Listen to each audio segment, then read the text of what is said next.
When starting to glaze, you're going to need the piece that you're glazing. You'll need a banding wheel. You'll also need a sponge and some paper towels. You'll need a paintbrush, preferably one that isn't broken, as well as a cup or a bowl of water that you can use.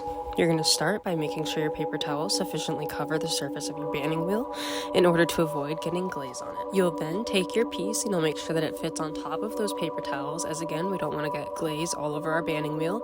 You'll choose your colors. Here you can see that I have two. I only ended up using one and then a separate one. You're going to open them, not spill it like I did. Oops, I'm going to use it off the table anyway. I'm going to take my brush. I'm going to dry it all the way on some paper towels that I had to the side.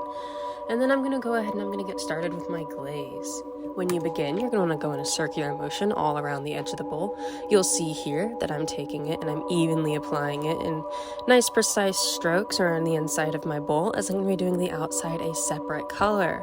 Once you have your first layer done, you're going to take a second and you're going to let it dry. When it's dry, then you can go in and continue doing more coats. I'm going to go in and I'm going to go ahead and spin my banding wheel while holding my brush, and that's going to let me get those coats nice and even over the inner surface of my bowl a little bit easier. After you finish all three layers on the center, you're going to go ahead and take your brush and you're going to dip it in that glaze and then just run it along the outer rim of the bowl, as the glaze tends to run from that spot and turn a little bit thinner, so I always go ahead and add a little bit extra there. Not too much, because we don't want it to drip too much also. After that, you're going to go ahead and rinse your brush off and you're going to dry it really well again.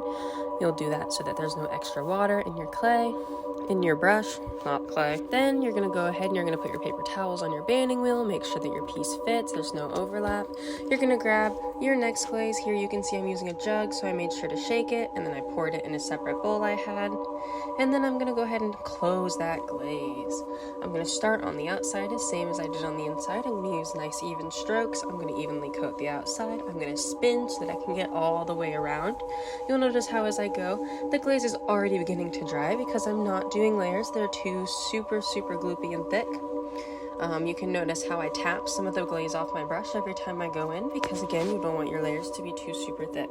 Our next step is to go ahead and fill our name on the bottom of the bowl. I'm going to go ahead and glop some glaze right on that, and then I'm just going to take my sponge, wet it a little bit, and wipe all the excess off, leaving the glaze inlaid where it should be. After that, as long as the bottom is clean and there's an open space of unglazed pot by the foot of your piece, you're good to go put it in the cone room.